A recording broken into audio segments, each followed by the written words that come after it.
Hi guys, welcome back to my YouTube channel. I am back with a reading vlog and I think this is going to be my new going to binge read sweater. I have a lot of things going on for the next couple of days. Finding any crack of time in between the business of my days, I will be reading.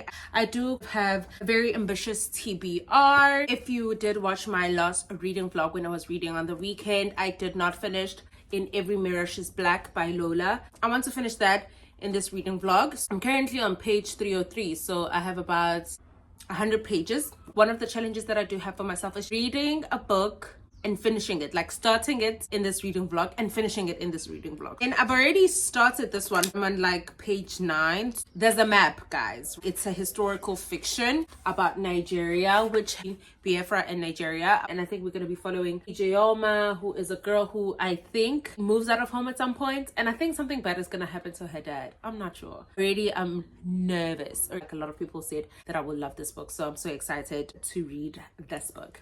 From the library is My Sister the Serial Killer by Oyingana Braithwaite.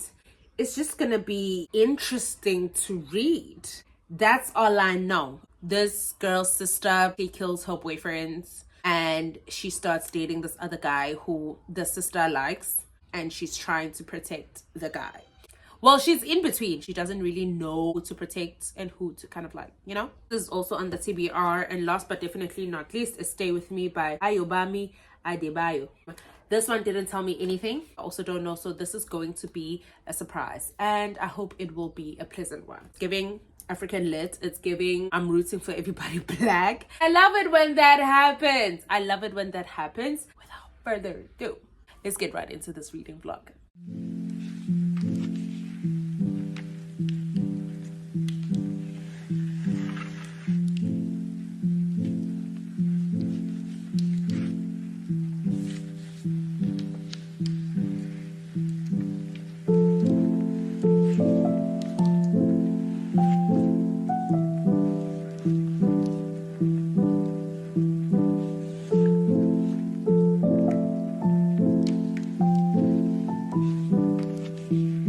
Hello, Baba.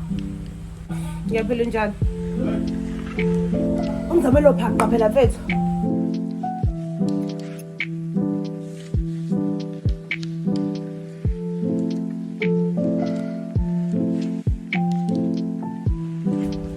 Bafu. Ungizama ngophaqqa phela. Uzonza iplan. Hawu, indoda madoda.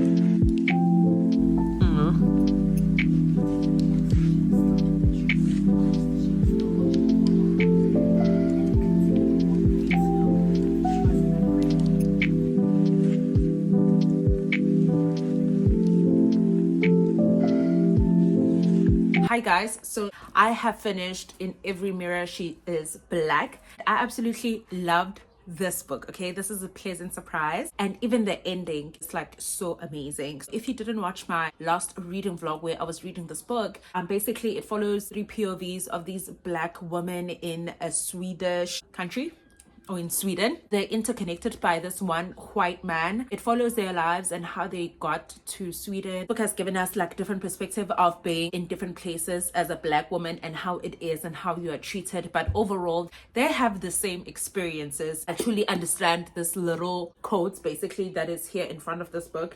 I wanted to give them space to make mistakes and humanize them deeply. I had to remind myself of this because they made a whole lot of mistakes. As humans, we are flawed, and I think that's what I really love about books like this and authors like this, where they make black female characters and they humanize them. It's a breath of fresh air. I love it so much. This book was so unexpected, and I definitely advise everyone to go into this book blind. Also started under the Udala trees, and I misplaced my copy, but I just recently found where it is. I just need to get it now, but I think I'm on page 50, if not 60. I will be continuing that, but decided to start Stay With Me by Ayobami Adebayo. Guys, I am loving this book so much. I'm just eating 5-star reads back to back. This one I can already tell, guys, like I'm on page 60. I know that this is going to be a 5-star read. Like I just know it. We follow Yejide and Akine. So far those are the two POVs that I have been introduced to. We see Yejide kind of like taking us through how she came about to leaving the place that she shared with this man, right? We follow her kind of like giving us a background of how she met Akine and how she came about to being part of this family and how her family dynamic like life was like. Reminds me of His Only Wife. This one kind of like goes in deep. The writing makes it feel very deep. We see Akine like talking about how he met Yejide, and also, guys, men are trash. Why did this man, first time he saw Yejide, he was on a date and he ended up not coupling the girl back to her hostel because he saw the love of his life. That was kind of romantic, but also men ain't shit. Like, men are trash. Yeah, Akine is being shown as a loving, caring husband so far. I'm just really interested to see how he's going to handle the situation that is brought into his household by his mother. Also, I hate niggas who can't stand up to their mother. 1985, to see a woman like Yejide in being so independent is really just so refreshing. Like, love her as a character. I think she's very feisty during this book so far, and I think I'm definitely gonna read it and finishing it in this reading vlog. That is all that I do have for now. Without further ado, let's carry on doing some reading.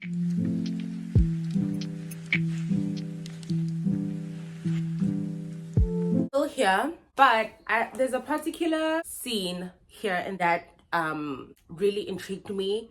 I think a part of me has always wanted to talk about, but I don't think I've ever had the right words to perfectly articulate what I think and feel about the situation. Yejide's mom passed away when she was young, right? Like, her father has had multiple wives, so she has a lot of stepmothers, but they don't hold the standard that she truly believes a mother should be. She says, "My mother had become an obsession for me, a religion, and the very thought of referring to another woman as mother seemed sacrilegious, a betrayal of the woman who had given up her life for me to live." I think it's one of the many things that the African culture, as African people, we don't really talk about.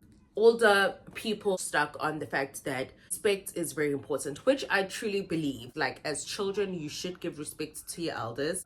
But Miss Ma'am, are you giving me the respect that you require that I give you? I see children as humans. Like, you can't treat children as if like they're just another thing. Anyways, I digress. Basically, she just talks about how she doesn't calls her stepmother's mother. Like, she doesn't call them mommy. She calls them like another name. They've always regarded her as disrespectful when she does that. And she says they were not worthy of being given the word. I think that is so important because in the African culture, like, you're expected to call your stepmother ma because that woman is married to your father. If the person doesn't walk the walk of being a mother towards the child, why should the child call them mother? Same with also with stepfathers. If you're not playing that role, if you're not being that person to that child, why should the child call you that? For me, it has never really made sense. I've never really understood why that should be. And there are other people that will come into your life who would play that role of being a mother.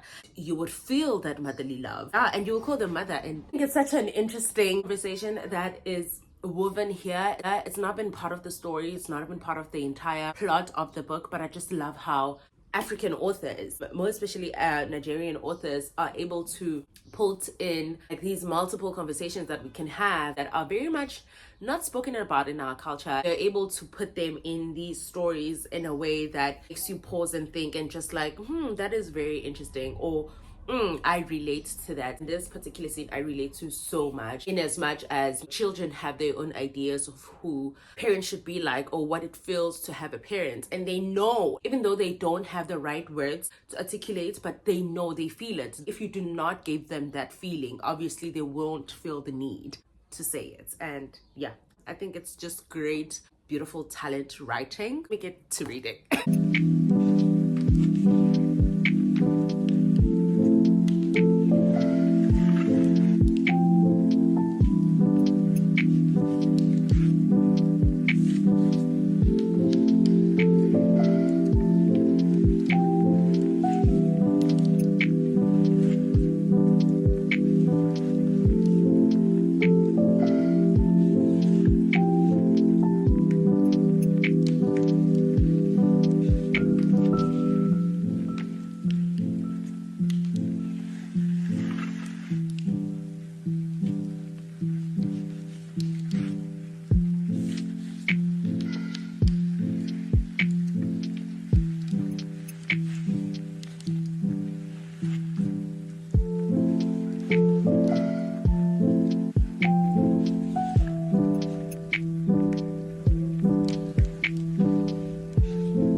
that is in here is just crazy. Like the drama that is in here is just, it's so good.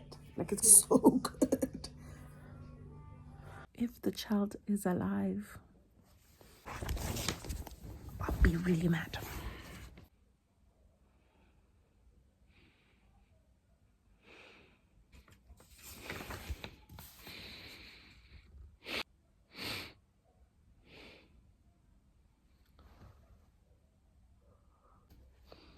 Jesus, Jesus, I'm so scared.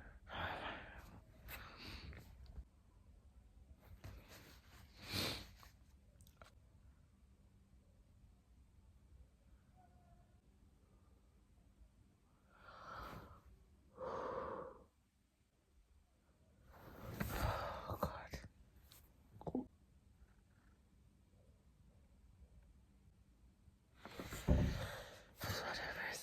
I'm so nervous because I'm very nervous.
My new obsession, not that you asked or cared.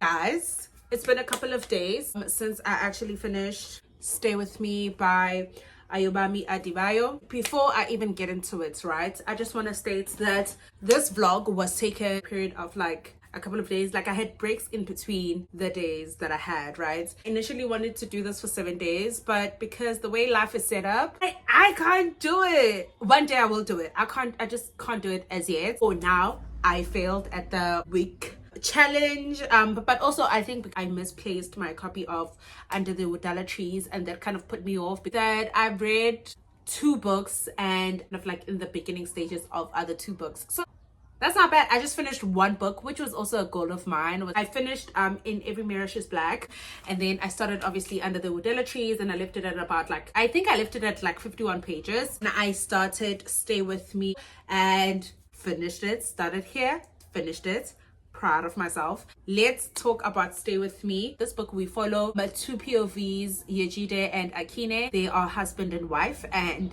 are completely in love with each other. It's just like the perfect couple.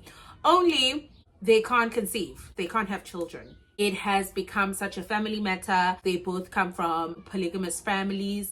When you're a firstborn son, you gotta have children, and the families intervene, and they start having these ideas to bring another wife into the marriage in order, for Akine to have children. That's when the drama starts, because in the beginning you kind of get like the present of what Yejide is going through, and then you go back in time to how they met, to how their love was, and into how this new wife comes about. And guys, this book is so good. Like, there's so much drama. At some point when I was doing like an update, I told you guys that I was talking about like motherhood and what it means for a child to have a mother or to call a person a mother, that type of relationship. I think I remember saying that it's not part of the book, but actually I believe that it is the main, or what I felt, it's the main thing, like to be a parent. And is love really enough? Will you ever be fulfilled if you do not have this one thing that you truly want? Oh, actually, it's not even a one theme. There are so many themes that are so important in this book, and they are done